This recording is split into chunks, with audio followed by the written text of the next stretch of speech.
Joan chairing? I think she wanted you to chair, John. Oh, okay. Given the time and the presence of a quorum, I'd like to call this meeting of the Board of Selectmen to order. We are now in open session, and our first agenda item is the continuance of the discussion on COVID-19 and updates. So is there, I have several items to discuss.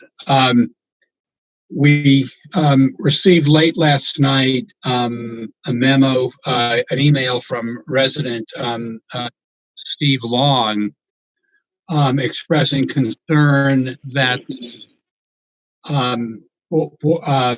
the Board of Health will be taking up an item again on Monday night to close down the trails on the conservation land to residents based on people not complying with the social distancing guidelines.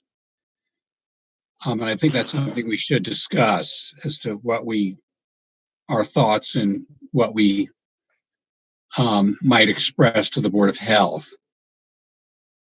Does anyone have any comments? Well, I thought we had all agreed that the rail trail would stay open.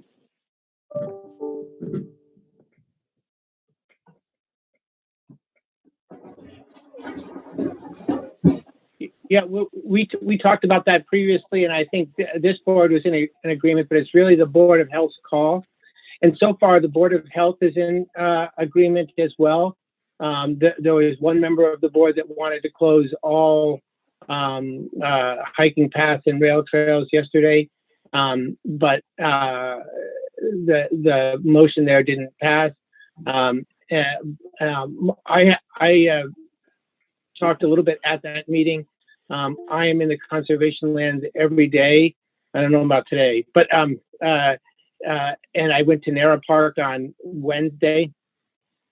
I have not seen any violations of the physical distancing protocols, and I outlined my observations about Nara in some detail to the Board of Health.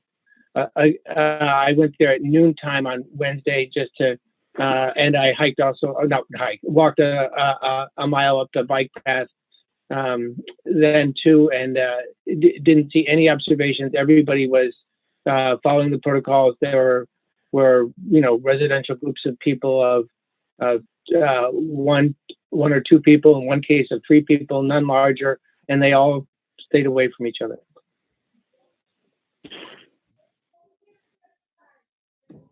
So I think the particular matter before the Board of Health is to prohibit residents from using the conservation land trails.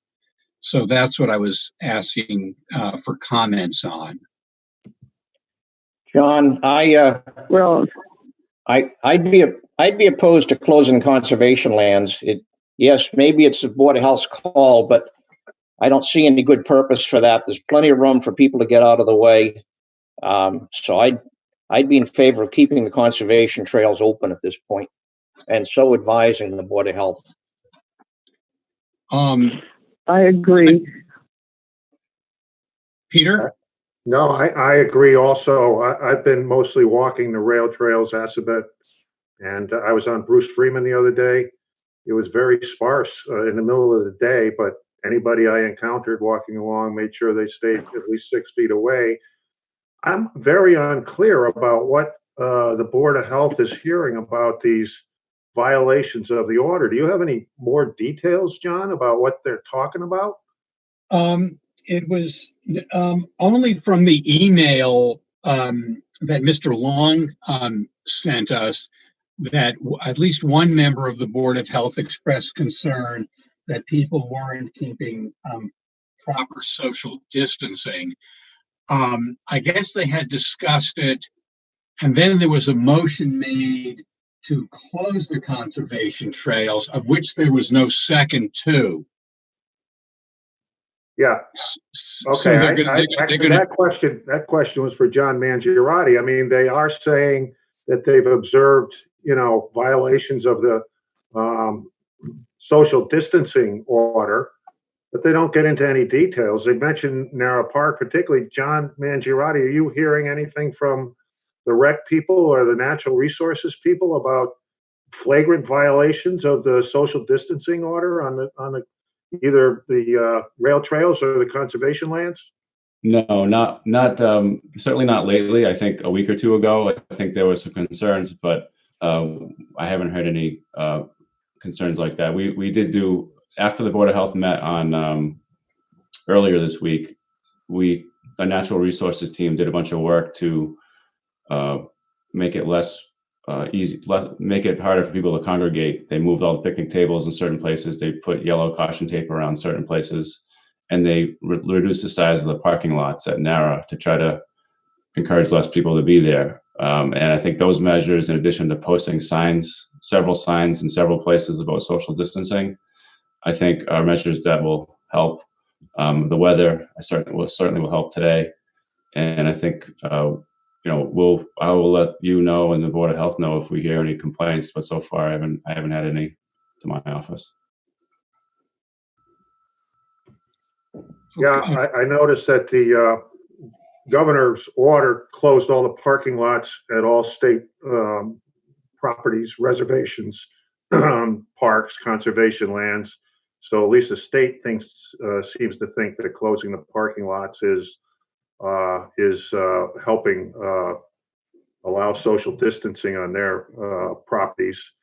That's one thing the conservation or the Board of Health might consider, or the town might consider. That obviously limits access to people who can walk there, but there are conservation lands throughout the town. So if we close the parking lots, if we think that would help, I don't know whether it's appropriate or feasible or practical to let the police know if people see, flagrant violations, and maybe the police could kind of break up groups that might be violating the order. But I think it's appropriate for us to depend on the social fabric to adhere to the order, and people seem to be doing that. So, yeah, we're going to have several days of warm weather coming up starting tomorrow, and people are going to want out of their houses. So we just got to do whatever we can to, make this work and, keep the trails open, whether it's asking, our police officers to be out there and remind people, whether Mr. Long, who works for a conservation agency, can get some of his friends in town out there to remind people, whether the land stewards could do the same. But it's important that those trails remain open with people observing the distancing requirements. Further comments? yeah, that was a question I got, John. Do you know if the land stewards are still out on the properties and maintaining the trails and that kind of stuff? I haven't checked this week, but I know last week Bettina and her crew were still active. I know that they're doing things differently, but I can certainly check again and get back to you. Okay, I mean, I think we pretty much got the sense of the board. I would make a motion that we recommend to the Board of Health that they not vote to close the bike trails or conservation lands. Is there a second? I'll second that. Joan seconds. Any further discussion? All in favor of the motion? I think Aye. aye. But doesn't I think we have to have a roll call vote? Okay. So, Dean, if you would call the roll, please. Yes. Mr. Benson, Aye. Mr. Martin, Aye. Mr. Berry, Ms. Gardner, Aye. Aye. Mr. Trotter, aye. Pass unanimously. Okay. Um, let's see, the next item I would have under discussion of COVID-19 was on remote meetings. There were two the other night. It was Wednesday night. The FinCom and the Conservation Commission met, and I got very favorable comments back. And to the credit of the IT department and Matt Frost and Justin for being there. The meetings went smoothly. They were easy to access, and thank you very much. We got a request from the library board, the Acton, the Memorial Library Board of Trustees, for their group to meet, and so if we could entertain a motion to approve their request. I John, move to approve. A second.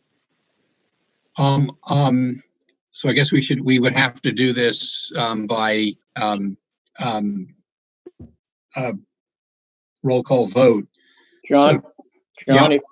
if you'd accept a friendly amendment, I got a similar request from the Acton Boxborough Cultural Council yesterday. They don't meet a lot, but they need to have a couple of meetings just to reschedule and postpone or cancel some of their events. So if you would, I'd like to add to the Memorial Library Trustees, the Acton Boxborough Cultural Council. Of course. Were there any other requests received by board members for boards or committees to meet that we haven't already approved? No. Okay. So, motion made and seconded. The friendly amendment is accepted. Would the clerk call the roll? I will. Mr. Martin, Aye. Ms. Gardner, Aye. Mr. Berry, Hi. Mr. Benson, Aye. Mr. Trotter, aye. Unanimous. David and I had spoken yesterday with respect to the guidelines we approve for public meetings and public hearings, and about adding the qualifications would be in section 2 that it's got to be clear that all of these meetings would be done through the town licensed Zoom account. David, would you add to that, please? Yes. What I would like is that, and I think it's generally being practiced, is that all meetings be conducted through the town Zoom accounts, as John says. And the reasons for that are several in my mind.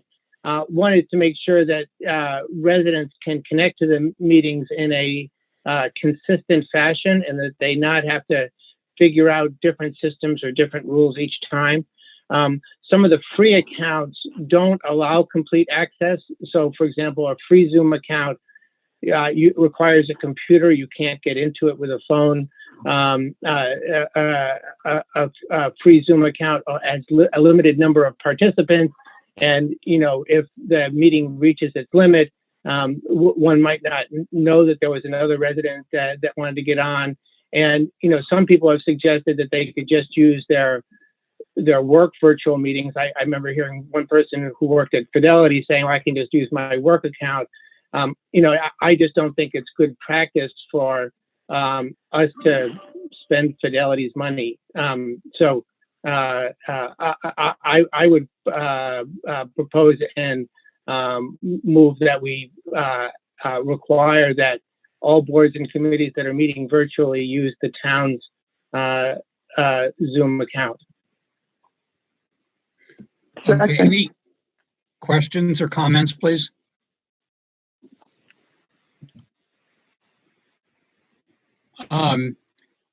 Nina, what would be the appropriate, do we need language in the guidelines to include that? I think the guidelines and the protocols set out are expansive enough just for it basically delegates to John and the IT staff to develop a consistent way for town boards and committees to hold virtual meetings, and then how to conduct them via Zoom. So perhaps the Zoom specific appendix would need to be amended. I can take a look at that. I'm not sure it would need to be though. Okay. So, but I think it's working well as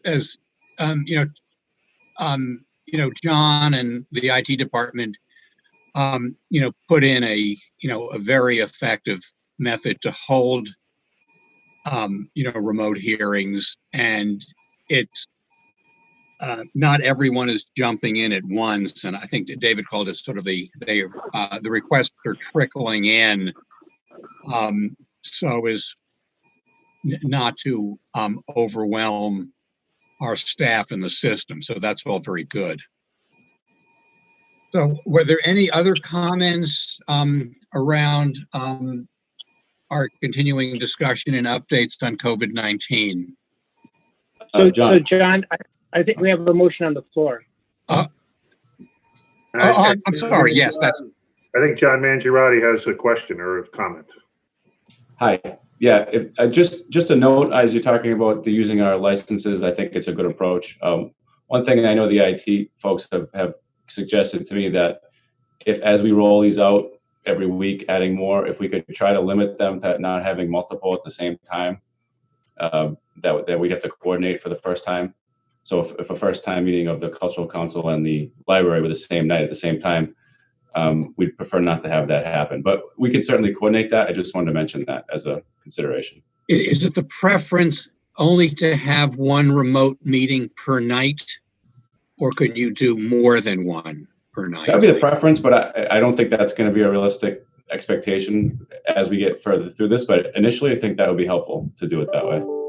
So one meeting per night. Now, just for the public listening, when we do have these remote meetings, one IT staff member has to work the tech system for that meeting. Is that correct?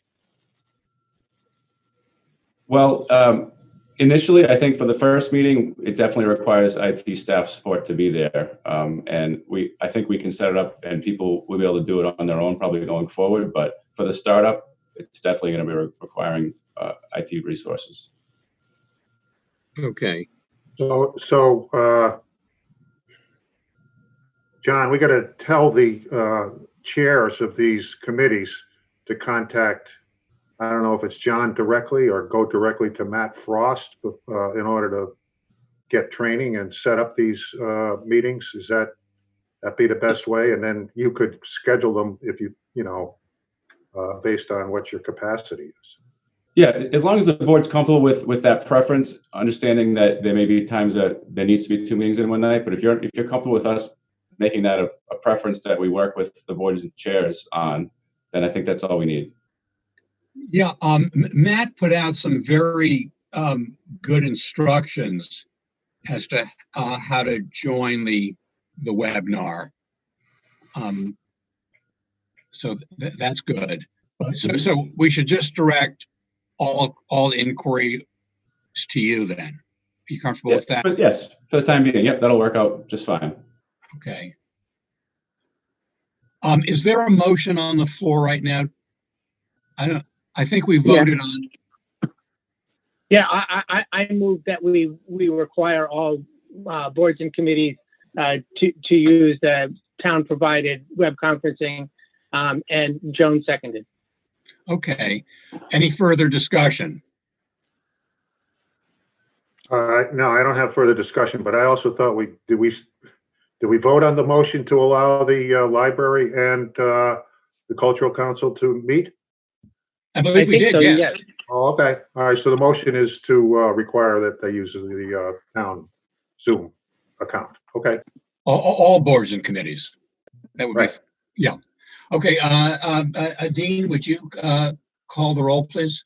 I will. Mr. Martin, Aye. Ms. Gardner, Aye. Mr. Benson, Aye. Mr. Berry, Aye. Mr. Trotter, aye, unanimous. Okay.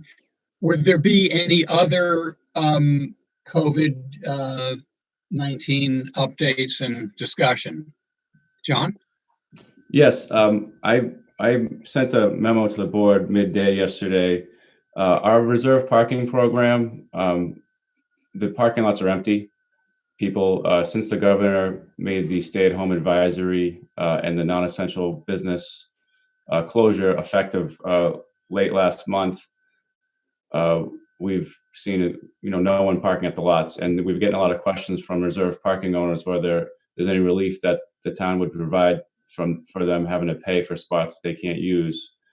So what we were thinking of is requesting that the board consider not charging the weekly parking fees for the reserved parking spaces during the weeks that the governor's business closure has been in effect, which as of today is March 24th through May 4th. So that would allow the people that have reserved parking spaces to essentially hold their spot until May 4th. And if they want to start paying again, they can, but they wouldn't be charged a fee to use a spot that they haven't been able to use. So it's just a policy question that we thought I needed to bring to the board because some residents were asking and wanted to hear your input. Comments? I think John? Go ahead, Joe. John? I was trying to say, I think we should suspend payment for the month.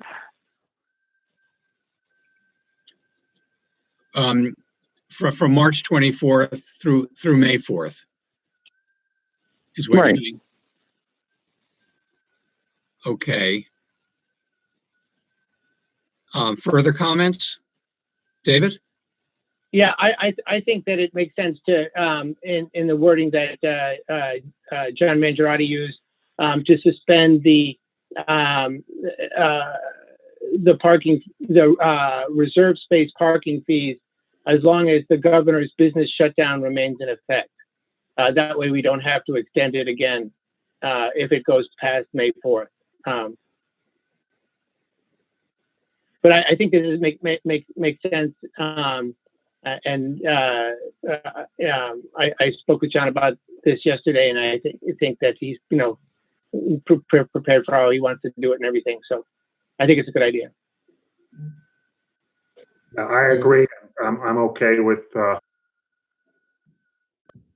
I agree, and I'm okay with extending it until the governor's state of emergency ends. That makes sense. It looks like it may have to be continued. And I would prefer a vote because we do set the fees for the parking. So I'd make that motion.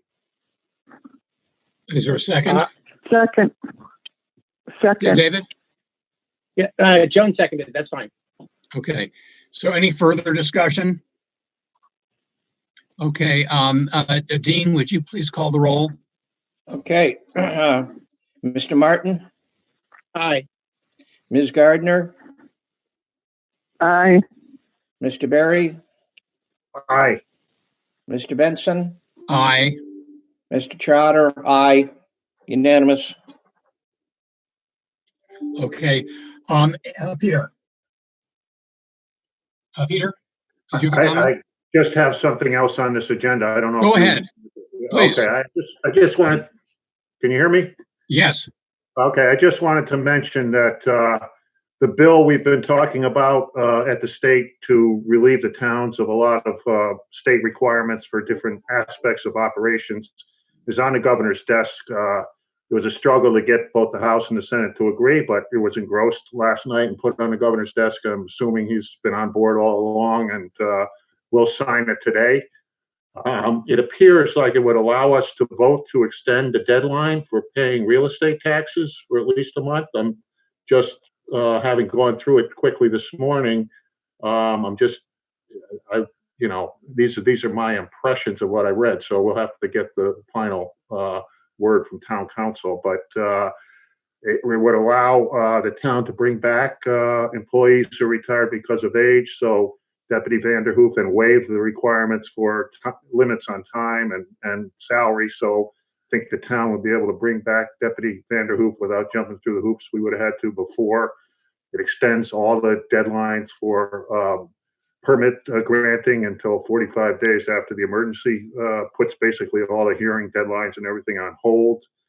Allows restaurants that have on-premises liquor licenses to sell liquor for takeout. I think it's limited to a 6-pack of beer and 1.5 liters of wine. There are a lot of other provisions in there that are going to help the towns be able to operate more. That provision that allows us, if the emergency continues past June 30th, to schedule town meeting sometime in the new fiscal year and continue on a 1/12-month basis of spending based on our 2020 budget. So those issues about real estate tax payments and extending the spending authority, it will allow us to appropriate. I saw in the bill, which is a good question because town meeting usually appropriates, but it says appropriate from free cash or stabilization funds to continue to operate. How is the cash? I think, John, you had mentioned to me that there was a shortfall in collections coming into coffers of the town. What's our situation? And do you anticipate we'll continue to be able to pay the bills at least through June 30th? Without drawing from stabilization funds or free cash? So there isn't a shortfall currently, but I think given what's going on, we're planning and projecting that there may be a need to look at that situation. So just wanted to clarify that point. And I think town council is anxious to clarify others or respond to others. No, just really a general follow-up. Peter gave a very good kind of summary overview. We do have a memo ready to go out to you all and John that lists all the relevant provisions of the law for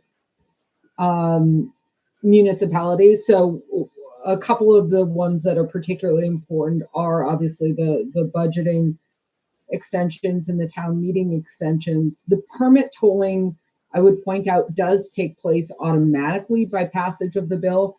Some of the tax flexibility requires action by the Board of Selectmen. So you will want to read kind of that section of the memo very carefully. For instance, the extension of tax payments to June 1st, as well as the waiver of fines and penalties and late fees, that requires Board of Selectmen action in order to go into effect. It does not automatically go into effect like some of the other provisions of that legislation. So all of this is laid out in a memo. We have a poor associate who's been tracking every change of the bill as it's been going on. As Peter said, it's kind of been going back and forth between the House and Senate. But we have gone through the final version, have it ready to go to you all. We're just waiting on final sign off by the governor. We expect that sometime this morning. Any other questions on that bill right now?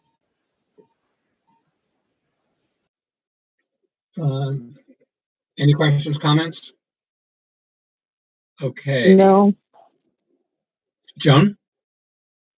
no, I have no comment. Okay. Any other discussion updates on COVID-19? Our next item is moving into an executive session.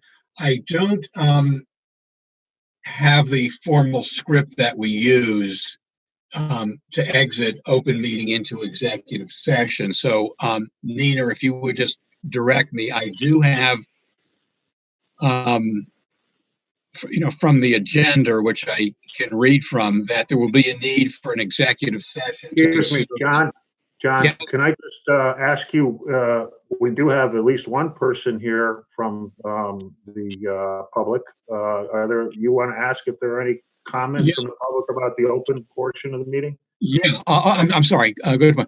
Jody Harris? Jody? Yes. Yes. You are here as a member of the Conservation Commission. Do you have any further? Well, I had received a memo that you were going to be discussing the Piper Lane proposal today, and that's why I joined in. Okay, that would be that's the executive session agenda. Yeah, okay. I'm sorry to disturb everyone. No, you didn't disturb anybody. Thank you for being here. And good to catch up. Yes, and it was interesting. Well, I would say if the Conservation Commission or the trust are you with? I'm sorry, I don't know. Conservation Trust. Okay. If the trust has a comment on the agenda item that's listed in executive session, I think that'd be appropriate for us to hear. Nina, that would be okay? Yes, I would. I don't have a comment. My plan was to sit in and listen to the proceedings. No, we won't be able to accommodate on that request. No, I'm sorry. Got it. Okay. Great, thank you. So Jody should and can hang out while John, you lead us into executive session. I do have motion language for you if you want me to feed it to you. Okay. So there will be a need for an executive session to consider the purchase, exchange, lease, or real property located at 90 School Street, 4 Piper Lane, 4 Piper Lane Rear, and 6 Piper Lane, Acton, Massachusetts, in parentheses, map H3-A parcels 3, 3-1, 3-2, and 17, close parentheses, and under purpose 6, as an open meeting may have a detrimental effect on the negotiating position of the Board of Selectmen. Is there a motion? Okay. Second? So moved. Second? Is there a second? Second. Okay. So the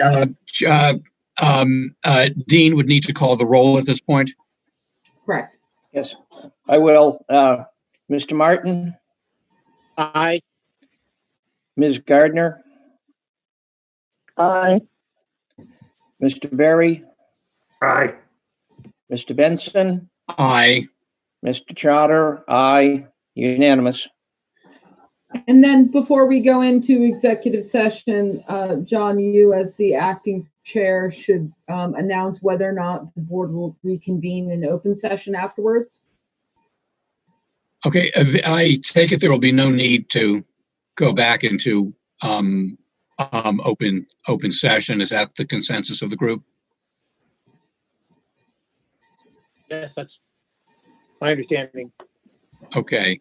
So the board will not be reconvening in open session after the end of the executive session.